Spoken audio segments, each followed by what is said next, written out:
هل جمهور الزمالك هو اللي عامل قيمة للدوري المصري من حيث الجماهيرية؟ هو اللي عامل قيمة. هل جمهور الزمالك رقم واحد في مصر؟ رقم واحد في مصر وبينافس عشان يبقى رقم واحد في افريقيا. هل جمهور الزمالك هو اللي بيعمل شكل الماتشات الدوري بتاعت الزمالك؟ هو اللي بيعمل شكل. باعتراف لعيبه كتيره من احمد عاطف قطه مع بيراميدز زي ما قال لك، تلاقي جمهور الزمالك اللعب قدامه مختلف عن جمهور الاهلي وبيخضوا اكتر ومش عارف ايه. جمهور الزمالك هيتواجد بكثافه. هيبقى صوته في المدرج الكبير، هيبقى صوته في المدرج الكبير، تشجيع. بس احنا عندنا نواقص. والله العظيم الموضوع ده مستفزني قوي من السنه اللي فاتت. ما ينفعش ابقى جمهور نادي الزمالك وانا حرفيا انا مش عارف اشجع امتى بالظبط، واضغط على المنافس امتى بالظبط، واضغط على لعيبتي امتى.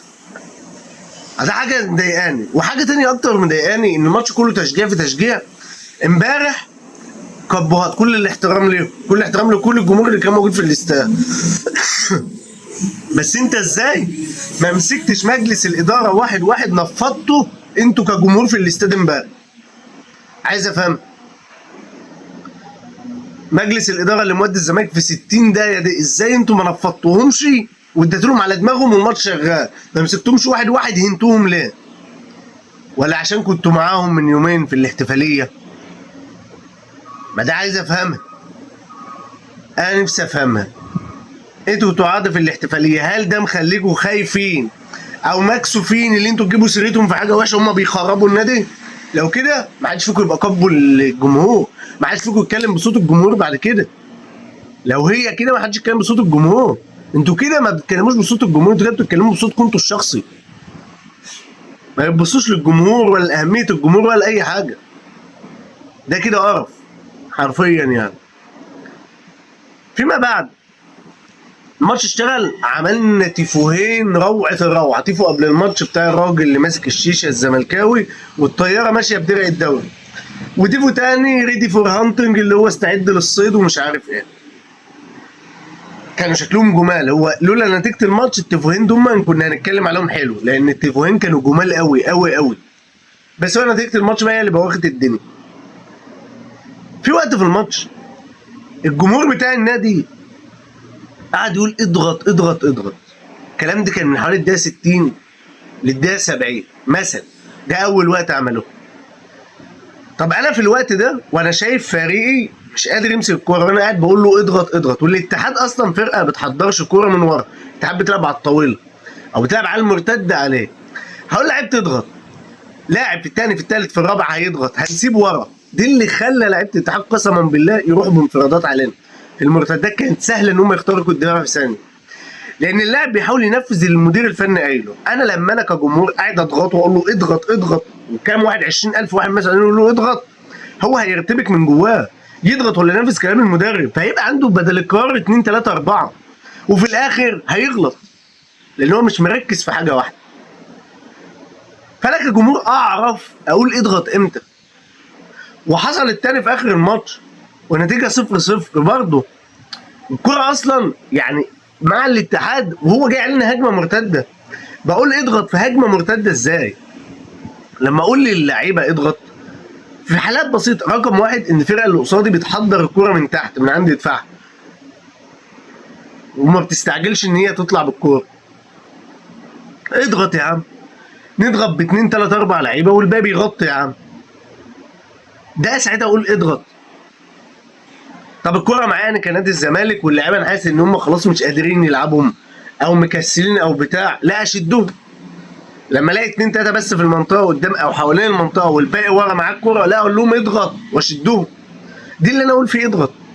انما ما اقولش اضغط وهجمه مرتده عليا يطلع مدافع من مكانه الدنيا تبوظ ورا وتسيح. ما اقولش اضغط والاتحاد اصلا مش ماسك كوره ولا بيبدا كوره من تحت. انا عايز اللعيبه تطلع لقدام بس، فهسيب مساحات ورايا، فاصلا اي هجمه للاتحاد هتبقى خطر عليا. وده حصل فعلا في الشوط الثاني. لا الجمهور عليه دور كبير، عليه دور كبير. اهم حاجه في منظومه الزمالك، اهم حاجه في منظومه الزمالك الجمهور بيعمل كل اللي عليه وبيجي وباعداد ومش عارف ايه. بيجي وباعداد وبيعمل كل حاجه وتيفوهات وشكل مذهل كمان. بس اعرف اشجع، ما يبقاش عندي كذا بدل القبو 2 3 واقفين مع الجمهور ومش عارفين يخلوهم يشجعوا صح، مش عارفين يخلوهم يتكلموا صح في الملعب. يا جماعه مش كده. ايه ده؟ ده مش طبيعي. اعرف بشجع امتى، اعرف اضغط اللعيبه امتى، اعرف حتى لو خسرت ماتش اشجع اللعيبه امتى بعد الماتش، اعرف لو انا خسرت برضه ماتش تاني اعرف ازاي اهين اللعيبه بعد الماتش. في ماتشات كده وماتشات كده. اتعملت السنه اللي فاتت صح بعد ماتش الاهلي لما الجمهور قعد يسقف للعيبه ويشد ازوم وفي الاخر انت بطل الدوري. انا ماتش زي بتاع الاتحاد ده المفروض كانت اللعيبه تتفشخ، دي بدايه موسم وانا متفائل بيه وعايزك تعمل حاجه ومستني تكسب، وانا مستني الماتش ده من زمان. في الاخر اشوفك الشوط الثاني كامل مالكش منظر اصلا في الملعب. فلا، انا المفروض كجمهور ابقى واعي لكل حاجه بتحصل حواليا، ابقى واعي وفاهم انا بعمل ايه والناس دي بتعمل ايه. انا كقبو بالذات المفروض انا قبو لان انا افهم في التشجيع وافهم ازاي احرك الجمهور في اهم اوقات الماتش، وفي اوقات معينه احركهم واخليهم يقولوا لعيبه يضغطهم، اوقات معينه هدي الريتم، اوقات معينه اشجع بس واغني بقى وهيص وانا كسبان 3 4 مثلا. انما ما اجيش في الماتش انا مش عارف احرك الجمهور ازاي واقول له يعمل ايه الصح والغلط. انا كده مش قبو خالص. فيا جماعه بالله عليكم، اي واحد بيقول ان هو قبو لنادي الزمالك، اي واحد بيقول ان هو من المشجعين بتوع الالتراس، اي واحد منهم هيشوف الفيديو يقول يا رب حد يشوفه يفهم او يفهم الجمهور كمان ازاي تشجع وازاي تتكلم صح في الملعب وازاي تشد ازر اللعيبه في وقت، ازاي تضغط على اللعيبه في وقت، ازاي تهين اللعيبه. والماتش الجاي يا جماعه مسكوا بتوع مجلس الاداره هينوهم، ومش هينوهم يعني اشتموهم، لا فوقوهم، عرفوهم ان ده الزمالك وان اللي بيعملوه غلط ده فيه الزمالك.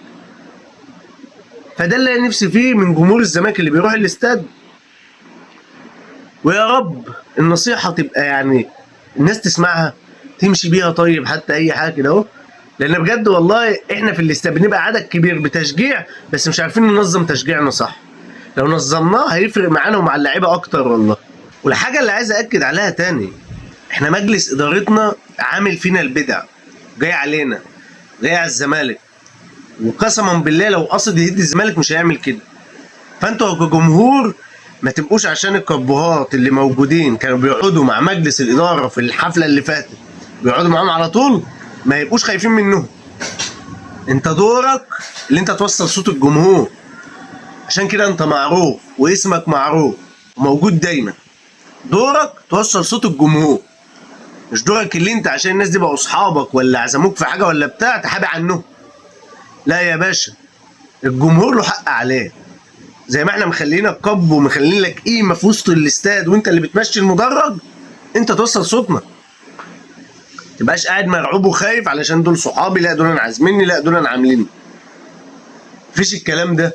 لازم الاداره تتغسل، لازم عشان يفوقهم. انتوا شايفين الزمالك رايح على فين؟ حسين لبيب سافر لما قال لك ان هو كان تعبان لما سافر بره حوالي شهرين واختفى خالص. لقينا النادي الدنيا ماشيه مفيش مشاكل، قمنا واخدين الدوري. رجع من هنا النادي اتقلب 100 درجه 180 درجه. الدنيا اتقلبت ومشاكل وقواضي ومش عارف ايه، والدنيا مفشوخه والدنيا مقلوبه. فانت ما تجيليش بعد كل ده وتبقى خايف اللي انت تتكلم عليه، سواء هو احمد سليمان اي حد في المجلس ملوش اي قيمه، كلهم بيفنوا. اللي باقي هو اسم الزمالك لغايه دلوقتي. فبطلوا خوف، بطلوا مرضيه، بطلوا تعريض بالضاد اهي. نبطل. في الاول وفي الاخر الجمهور هو صاحب النادي مش حد تاني والله. الجمهور هو اللي صاحب النادي.